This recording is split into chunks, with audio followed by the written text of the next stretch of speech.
Well, imagine yourself in a quiet German town of Westerfeld. A sinister plot then was unfolding. A man driven by this insatiable desire had been secretly planning the ultimate taboo. And as the story unfolds, a shocking revelation awaits that will leave you questioning the depths of human depravity.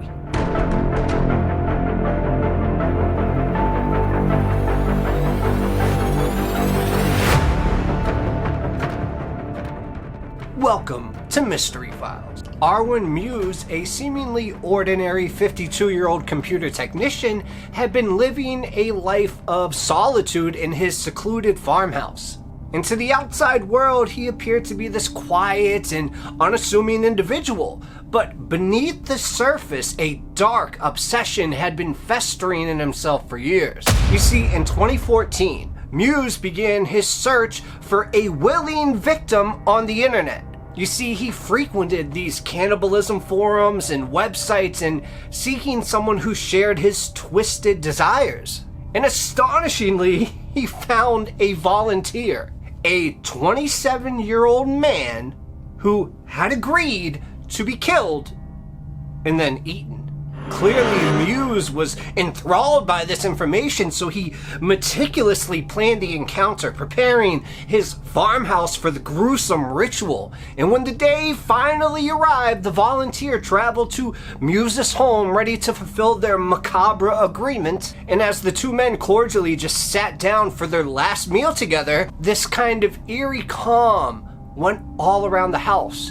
And Muse had prepared a special dinner. But little did the guests know that he was to be the main course. Now, what transpired next, I cannot tell you about because it is a shocking act of cannibalism. I mean, Muse, and I'll try to keep this brief, but he killed his victim and began the process of dismembering and consuming the body. And the scene was literally straight out of a horror movie, with Muse meticulously carrying out his plan at every step. However, the authorities, though, were already on his trail. You see, Muse had left a digital footprint, and the police were able to, track him down through his online activity. And soon enough, they raided his farmhouse, where they found the grisly remains of his victim. Muse, of course, was arrested and then charged with murder. But during the trial, he claimed that the act was consensual, and that he had only been fulfilling his victim's desires and hopes. However, the court, as any reasonable one would do, disagreed and found him guilty, sentencing him to life in prison. And the case shocked the nation. All around the world, headlines were made. People were left wondering what could drive a seemingly normal person to commit such a heinous act. You see, psychologists and criminologists studied Muse, trying to understand the roots of his cannibalistic urges. But, and this is when it gets crazy, as the investigation into Muse deepened, a startling revelation came to light. Okay, I hope you're ready for this, because this was not the first time Muse had killed and eaten someone. In fact, not even the first time he was caught. He had committed a similar crime back in 2001. You see, 13 years earlier, Muse had found another willing victim online. The man, Bernd Jürgen Amander Brandes, had agreed to be killed and then eaten. And Muse had back then carried out the act in a very similar fashion, dismembering and consuming Brandes' body over several months. And believe it or not, the authorities actually caught wind of this crime back then, and Muse was arrested in December 2002. And once again, during his trial, this time for the first time, he claimed that the act was a fulfillment of Brandes' desires and that he had only been a helper in the act. Shockingly, the court initially convicted Muse of manslaughter and only sentenced him to 8 years in prison. But the lenient sentence caused a huge uproar, and prosecutors appealed that decision. Then, finally, in a retrial, Muse was found guilty of murder, and he was sentenced to life in prison. But obviously not, right? If he went to do it again? And this revelation that Muse was a repeat offender sent shockwaves through the community. People were left wondering how he could have been released after his first time, only to kill again. I mean, remember, this case of Arwen Muse serves as a chilling reminder of the darkness that can lurk within the human psyche. And it also raises concerning questions about consent, the boundaries of law, and the responsibility of society to protect its members from those who would do them harm. And as Muse served out his second life sentence, the memory of his crimes continue to haunt the nation. The case has become a cautionary tale, a warning of the dangers that can lurk in the shadows of the internet and the depths of depravity that humans can do. That story was to get you all jumped up and boiling, because this one also has a crazy ending, but definitely a different story. You're gonna enjoy this one. In the sweltering hot summer of 1912, the Dunbars, a well-to-do family in Opelousas, Louisiana, I hope I said that right, embarked on a fishing trip to Swayze Lake. Yes, like Patrick Swayze. And Percy and Leslie Dunbar, along with their two sons, Bobby, who was age 4, and Alonzo, who was age 8, were looking forward to this relaxing getaway and just had a great time imagining what they would do there. But little did they know that this trip would mark the beginning of a mystery that would haunt them specifically for decades. Now, believe me, I know people say this a lot in their videos, acting like there's going to be some mysterious reveal at the end by saying, hey, you really need to stick around to the end on this one. And as cliche as it might be, I'm going to sit here, look you right in the eye, and tell you, you better stick around for the ending of this one, or you're going to miss something huge. Okay, so on August 23rd, shortly after arriving at Swayze Lake, Bobby all of a sudden vanished without a trace. The backstory is the family had been preparing for a picnic when they noticed that their young boy was nowhere to be seen. So immediately panic-stricken, Percy and Leslie searched frantically for their son, combing the dense woods and calling out his name, but of course to no avail. And as night slowly fell, their worst fears began to take hold. Something terrible had happened to their beloved Bobby. Clearly, at this point, the Dunbars immediately contacted the authorities, and a massive search party was formed. I mean, hundreds of these volunteers, including local residents and law enforcement officers, scoured the area around Swayze Lake.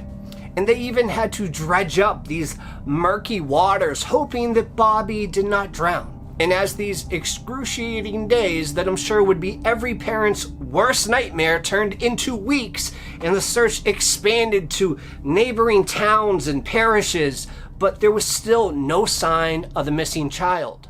In fact, even months passed by, and the Dunbars' desperation as well grew.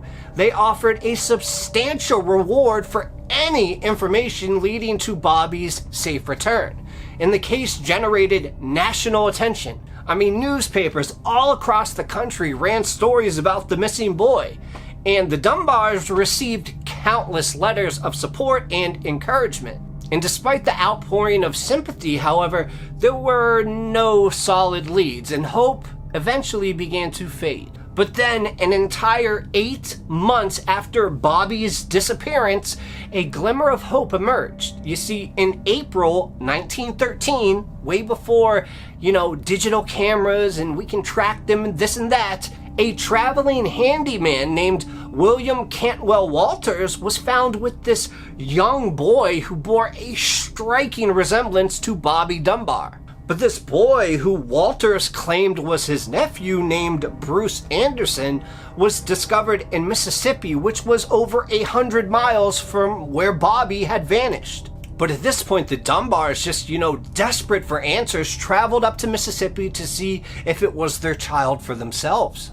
And upon arriving, you could imagine that their tension was otherworldly, as they were hoping and praying that it would be their little boy. So as they got there, Leslie Dunbar saw him and insisted that the boy was indeed her missing son. I mean, despite the child's unkempt appearance and apparent confusion, she recognized the distinct mole on his neck and the way he struggled to put on the shoes, just as Bobby did. The father, Percy Dunbar too, was convinced that this was their long-lost son. and the authorities were swayed by the Dunbars' emotional pleas, and they took the boy into custody and arrested William Walters of suspicion of kidnapping. Now, mind you, Walters, however, maintained his innocence, claiming that the boy was his nephew and that he had just been entrusted with the care while the child's mother, Julie Anderson, was gone. He argued that he had no connection to the Dunbar case and that the resemblance between Bruce and Bobby was just merely a coincidence. But despite his protest, Walters was put on trial for kidnapping, and the boy was returned to the Dunbar family. And as the trial started to unfold, the mother, Julia Anderson, now arrived in town, and she claimed that the boy was indeed her son, Bruce. I mean, she even provided witnesses who testified that Bruce had been in her custody at the time of Bobby's disappearance. But her testimony, for some strange reason, was largely disregarded. And then the court found William Walters guilty of kidnapping, and he was sentenced to life in prison. So the boy, now officially recognized as Bobby Dunbar, finally returned home with the Dunbars and began the process of readjusting to his old life. I mean, he was welcomed back with open arms by the community, and the story of his miraculous return made headlines nationwide. And Bobby from there, believe it or not, had a wonderful life because he grew up, he got married, and he had children of his own, never questioning his identity of the events that had shaped his early life. And at this point, decades have passed, and the Dunbar case had faded into history, becoming a local legend and a cautionary tale about the dangers of child abduction. And that's the end.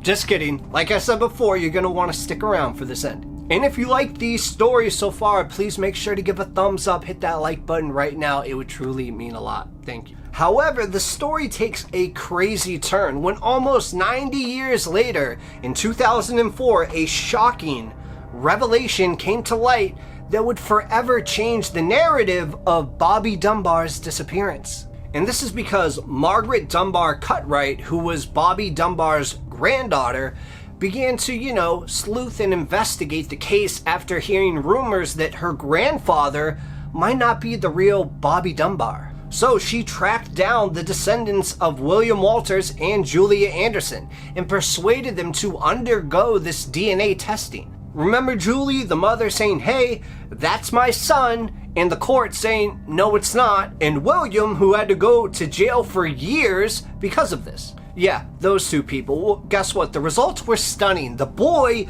who had been raised in the place of Bobby Dunbar, was not biologically related to the Dunbar family at all. I mean, the implications were staggering. The child who had been found with William Walters was in fact Bruce Anderson, just as Walters had claimed all along. And the Dunbar family, who had celebrated the return of their son and built a life around his identity, well, their descendants were left reeling from this revelation. You see, the Dunbars, in their desperate desire to find their missing son, had convinced themselves that a totally different boy, Bruce Anderson, was indeed their Bobby, despite the evidence to the contrary. And William Walters, an innocent man, had spent years in prison for a crime that he did not commit. And Julia Anderson had been denied the right to raise her own child. And as for the real Bobby Dunbar, his disappearance remains a mystery, like I said, a ghost that haunts the edges of this tragic tale. Perhaps someday advances in forensic science or a long-buried clue will finally bring closure to his family and lay his memory to rest. Until then, this story just serves as a reminder of the fragility of life, the resilience of the human spirit, and the importance on never giving up hope, even in the face of unimaginable odds. And I told you gotta stay to the end of these stories because you never know what just might happen. And if you think this is crazy, well, then this one right here might totally shatter your mind. But I'll see you guys later. Cheers.